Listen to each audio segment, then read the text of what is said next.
সালামু আলাইকুম, আমি নাইম দক্ষিণ কোরিয়া থেকে সবাইকে স্বাগত জানাচ্ছি আমার ইউটিউব চ্যানেল নাইমিলিতে। যদি চ্যানেলটা ভালো লাগে তাহলে সাবস্ক্রাইব করে পাশে থাকা বেল আইকনটা ক্লিক করে রাখুন। আর যদি ভালো না লাগে তাহলে দেখতে থাকুন, দেখতে দেখতে ভালো লাগা ভালোবাসা হয়ে যাবে ইনশাল্লাহ। তো সর্বপ্রথম শুক্রিয়া আল্লাহর নিকট একটা ভালো সংবাদ আর পাশাপাশি আরও কিছু কথা, যে ঢাকা ইউনিভার্সিটির যেই শিক্ষার্থী ধর্ষিত হয়েছিল, যেই বিষয় নিয়ে সারা বাংলাদেশের শিক্ষা প্রতিষ্ঠানগুলোতে আপনার আন্দোলন চলছিল গত 4 দিন যাবৎ। তো 4 দিনের মাথায় এসে আপনার সেই ধর্ষককে আটক করা হয়েছে। আর আটককৃত ধর্ষকের নাম হচ্ছে মজনু। মজনুর ছবি ইতিমধ্যে নিশ্চয়ই ফেসবুকে অনেকে দেখেছেন, বা আমার এই ভিডিওটার থাম্বনেইলেও দেখেছেন। আর ধর্ষকের ছবি বের হওয়ার পরে বা ধর্ষকের বিষয়টা সামনে আসার পরে সমাজের এক শ্রেণীর অ্যালার্জেটিক মানুষ আছেন, যাদের মধ্যে সন্দেহ দেখা দিয়েছে যে আসলেই এই মজনু ধর্ষক কিনা। যেখানে ধর্ষিতা নিজে আপনার এই ধর্ষকের পরিচয় শতভাগ নিশ্চিত করেছেন, তারপরেও ফেসবুকে নতুন করে একটা প্রচারণা শুরু হয়েছে যে এই মজনুই ধর্ষক কিনা বা সেই কিভাবে ধর্ষণ করে। যারা মজনুর ছবিটা দেখেছেন, একদম হাইট মনে হয় 5 ফিটের কাছাকাছি হবে, হ্যাংলা পাতলা, রোগা, নেশাগ্রস্ত, দাঁত মনে হয় সামনের দিকে দুইটা নাই এরকম। তারপর হচ্ছে যে দেখলেই মনে হয় চোর চোর। তো এই মজদুর সম্পর্কে আপনার র্যাবের মিডিয়া উইংয়ের যিনি পরিচালক আছেন বা যিনি আপনার কথা বলেন, সারোয়ার বিন মোর্শেদ, তিনি নিশ্চিত করেছেন যে মজনু প্রাথমিক জিজ্ঞাসাবাদ সহ আপনার যিনি ধর্ষিতা তিনি শতভাগ নিশ্চিত করেছেন এই মজনুই আপনার গত 5ই জানুয়ারি এই শিক্ষার্থীকে আপনার কুর্মিটোলা বাস স্ট্যান্ড থেকে যখন নেমে সে বাসার দিকে যাচ্ছিল, তখন তাকে ঝোপঝাড়ের ভিতর নিয়ে এই মজনু ধর্ষণ করে। আর মজনু সম্পর্কে র্যাবের আরও কিছু তথ্য সামনে দিয়েছে, সেটা হচ্ছে সে একজন সিরিয়াল রেপিস্ট। সে বিভিন্ন সময় আপনার কি বলা হয় যে বুদ্ধি প্রতিবন্ধী, রাস্তায় থাকা যেই অসহায় নারীরা থাকে, ভিক্ষুক থাকে, আপনার শারীরিক প্রতিবন্ধী থাকে, তাদেরকেও সে বিভিন্ন সময় আপনার ধর্ষণ করে। তো এগুলা তার কন্টিনিউ। আর বেশ কয়েক বছর আগে সে বিয়ে করেছিল, তার স্ত্রী তাকে ছেড়ে চলে যাওয়ার পরে সে আসলে আরও বেশি নেশাগ্রস্ত হয়। আর এখন তার কাজই হচ্ছে প্রফেশনালি সে একজন ছিনতাইকারী, চোর, আর হচ্ছে এই ধরনের ধর্ষণ। সে শুধু এটা যে প্রথম করছে তা না। তো মজনুর শারীরিক মানে অ্যাক্টিভিটিসে যাদের সন্দেহ হয়, যারা ফেসবুকে এই ধরনের পোস্ট করছেন যে বিষয়টা তো অন্য কোনো কিছু আছে কিনা, ভাই আপনার যদি এত সন্দেহ থাকে আপনি এক কাজ করতে পারেন, আপনি আপনার গার্লফ্রেন্ডরে অথবা আপনি আপনার স্ত্রীরে মজনুর কাছে পাঠাই দিয়ে টেস্ট করতে পারেন যে আসলে মজনু ধর্ষণ করতে পারে কিনা, কারণ এই ছাড়া আর কোনো উপায় নাই। আপনার যেহেতু এটা নিয়ে সন্দেহ হচ্ছে, আপনি এটাই করেন। মানে সব কিছু নিয়ে বাঙালিদের অতিরিক্ত বাড়াবাড়িপনা। মানে আমাদের একটা সাইকোলজিক্যাল মানে একটা সমস্যা কি জানেন, আমরা ভাবছি দর্শক কোনো আমাদের মতন এরকম সুঠাম কোনো ছেলে হবে বা কোনো পাঠান টাইপের পোলা হবে, বডি বিল্ডার হবে, তারপর আমরা তার নিয়ে ফেসবুকে নাচানাচি করবো। আরে ধর্ষক তো ধর্ষকই। একটা গোপন কথা বলি, ছোটরা শুনবেন না, মুরব্বীরও শুনবেন না। আমার জীবনে কোনো এক সময় ছোটবেলায় বলতে যখন অনার্সে পড়ি, ভুল করে 2 টান গাঁজা খাওয়ার সুযোগ হয়েছিল। বিশ্বাস করেন ভাই, এইসব নেশা যারা করে তাদের শরীরে হাতির শক্তি আসে। আমি একদম পার্সোনাল এক্সপিরিয়েন্স থেকে বলছি। আমার মতো যারা 2-1 টান খাইছেন জীবনে, তারা নিশ্চয়ই এটা জানেন যে এই নেশা করার পরে মাঝে মাঝে শারীরিক যে এনার্জি লেভেল সেটা কতটুকু বেড়ে যায়। সুতরাং মজদুর এই থোবরা থাবরা দেখা আপনার এখানে নেগেটিভ থিঙ্কিংয়ের কোনো সুযোগই নাই যে মজদুর আসলে ধর্ষণ করতে পারছে কিনা বা এটা আদৌ হয়েছে কি।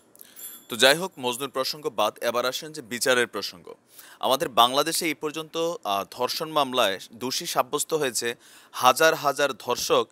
এর মাঝে অনেকে জামিনে আছেন, অনেকে আদালতে আছেন, অনেকে আপনার কি বলা হয় যে জেল খাটছেন, বিচারের সাজা কাটছেন।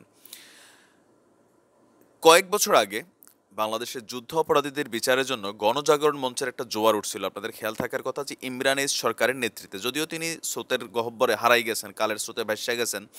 তো আচ্ছা, এটা একটা বাঙালিদের প্রাণের দাবি ছিল, যদিও এই আপনার যুদ্ধ অপরাধীদের নিয়ে নানান ধরনের বিতর্ক আছে।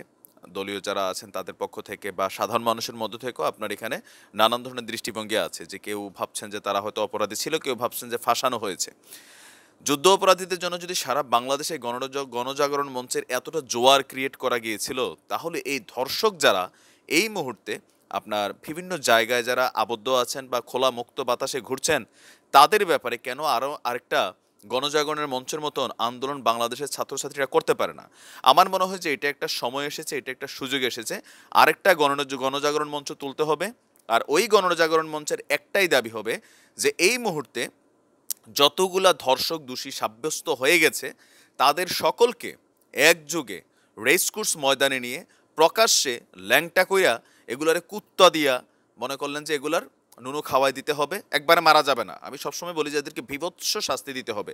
আর আমার মনে হয় সারা বাংলাদেশের ছাত্র সমাজ, যুব সমাজ যদি এই ধরনের সিদ্ধান্তের জন্য আন্দোলন করে, শতভাগ এইটা আপনার কি বলা হয় যে এটাকে পালন করানো যাবে। কারণ বাঙালির জাতি চাইলে সরকার তো আমাদের ভিতর থেকেই হবে, সরকার তো আমাদের বাইরে যেতে পারবে না।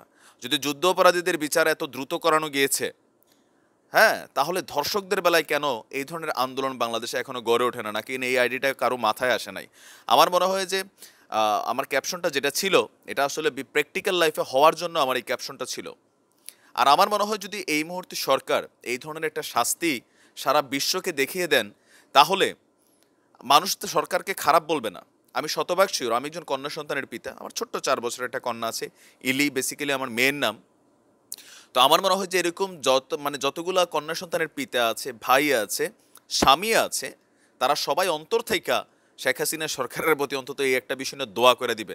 হ্যাঁ, হিউম্যান রাইটস বকর চক্কর এগুলো আছে, নারীবাদী কিছু জিনিস আছে, হ্যাঁ, আপনার এগুলো যারা আজাইরা চিলে পেঁচাল পারবে যে এটা কি হইলো, কেমনে হইলো, আন্তর্জাতিক চাপ আসবে, আসুক। আন্তর্জাতিক চাপের মায়েরে বাপ ভাই, আমার আজকে একটু ল্যাঙ্গুয়েজ খারাপ হচ্ছে। আমার মনে হয় যে এটা করা উচিত।